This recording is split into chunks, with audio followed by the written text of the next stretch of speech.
Let me just get back to the screen. So I think here I started Why are you with taking the bunkers, right? which one? The RPGs? This one? Yeah, here. So here I take it Oh, because left side. oh, this one. This is for vision Yeah. because because I'm gonna send 2 rebels here to take these oils, but this is like it doesn't matter about the rebels, it just matters more about the vision. So one of the biggest things you need versus Helix is vision, because even if you have enough units in your tunnel to deal with the Helix, if you Yeah. don't pop in time, you're gonna lose your whole tunnel and the Helix is just gonna clean you up. So these RPGs are also playing a vision game a little bit. And if you look at how I've set up my units on the map, so I've sent a worker down here, I have a terrorist down here. This was from my terrorist that was defending my supply. I just sent him down there instead. I have an RPG here, and I have the middle vision as well.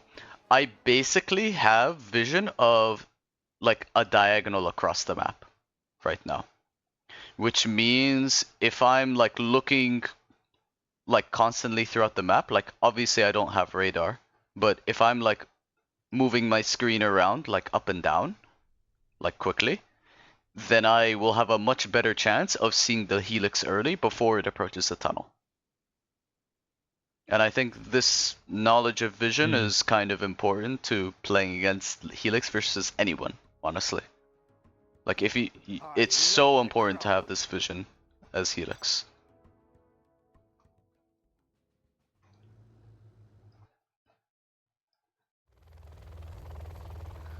How many RPGs you have in your tunnel now? So right now I have 3. Because I've put 1 here, I've put 1 here, and I've put 1 in the middle as well. There's actually 3 here, but I've just put them temporarily just to take out this bunker, to get rid of his vision. So I actually have 6 RPGs, if we're counting all of the tunnels. Yeah. I think there's 2 maybe. There might be 2 and a terrorist. Yeah, this looks like 2, so it's 6 RPGs. There's 6 tunnels, 6 RPGs. It makes sense. 2 of them are being used for vision. And now let's look at my vision here. So around this time, around like 1 minute 50, 2 minutes, you should be expecting a Helix.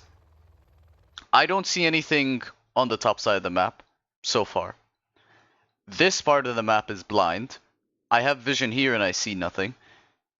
So based off of this, I already know that the Helix is probably going to be somewhere in this area, just because of the fact that from what I see already, I can kind of figure out where the Helix is just off of what's like the dark areas on the map.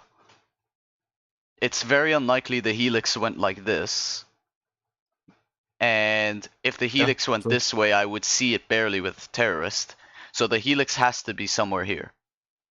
And that makes me think I need to be ready for this Helix. So there's a couple ways you can scout out a Helix safely. One way you do it is what I'm doing here, which is I'm gonna plan to send out this worker in this direction.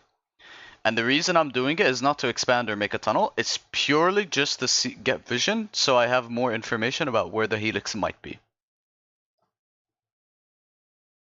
Because killing this Helix is the thing that's gonna decide this game, essentially. You get what I'm saying? Yeah. Okay, perfect. You need to survive. Yeah, I saw it for a split second, but the fact this worker hasn't seen anything yet, and I still haven't seen anything here, I'm willing to say the Helix is here. Like, even though the Helix did show for like a split second with the terrorist, I didn't see it. Like, I will admit, like, most people will not see things like that for a split second.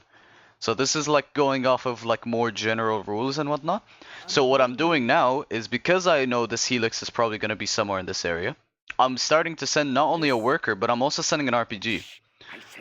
The RPG in particular is important because it has way more vision compared to a normal unit. Like if you look at this RPG here, Yeah. like just to draw how much vision you have with RPGs versus workers. The RPG is giving this much vision. The worker is giving this much vision. So it's almost double of this, essentially. Like this is almost doubled with an RPG. Which is why the RPG is like very important for scouting in particular. And also, you don't want to throw away your RPGs at the same time because you know that helixes are pretty important to deal with just because RPGs make it a little bit more difficult to engage if you have both quads and RPGs as opposed to quads only. So yeah, now I see the Helix. I have a lot of time. I have 4 quads in tunnel. I can pop if I want to from now.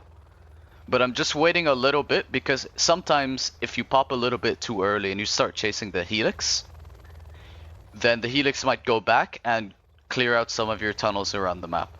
So you have to be a little bit patient sometimes as well. Generally, this, like if the Helix is here and it starts going forward, I would pop around this time. If I'm fast enough. So I'm just gonna see what happens. I actually do pop like right around this time.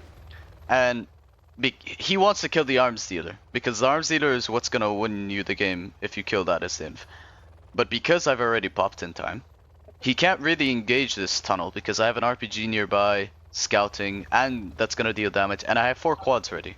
So he's forced to clear out this area.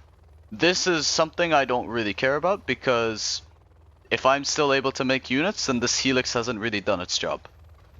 And we're gonna see that right now. So the Helix is basically forced to evac here. Let me just lower the game sounds a tiny bit, just so it's easier to focus. So the Helix is forced to evac, and now he hasn't really done anything.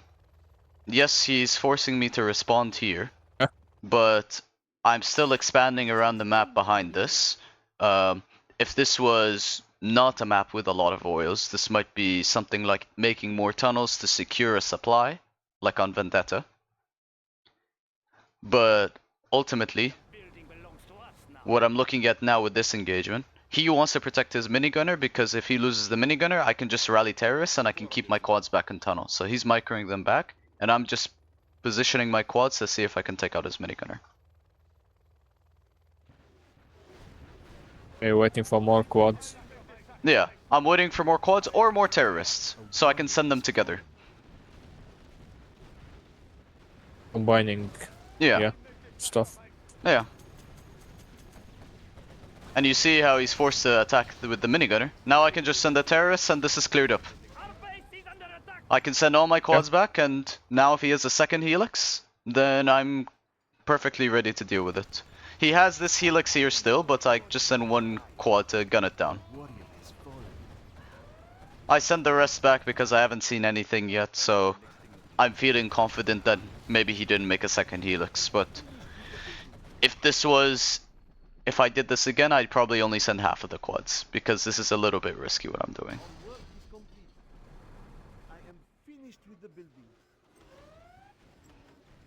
But yeah, if we now look at Boyka's base, he's made... I think he did the wrong thing of going oil grab, but let's say he made a second Helix. If he went second Helix, then I would have had the 4 quads in tunnel ready. I would have had the map vision up here that I added while the Helix was going on here. I would have had this mid vision still, and I would have had this vision here that I got from sending a worker from the middle to here. So then the second Helix would be even easier to deal with because I have more quads, I have more vision, and like we kind of talked about, the more vision you have against Helixes, the easier it is to deal with them. So you see how, like, after the first Helix is dealt with, every other thing that comes after that feels a lot easier. So it's really just defending the first Helix that's the most important thing in this matchup, above all else.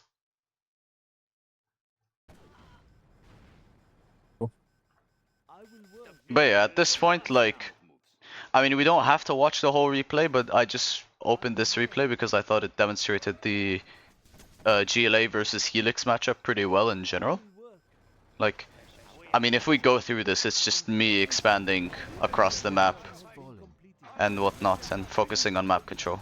I don't think we need to watch the whole replay unless you want to, but I don't think it's that helpful.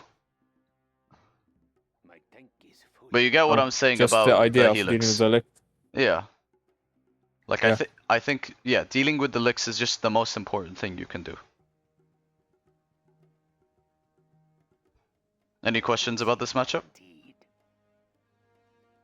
Nope. I think Inf will lose if the first licks didn't done the job. Yeah, and that's exactly what happens. Like Inf ends up Very losing.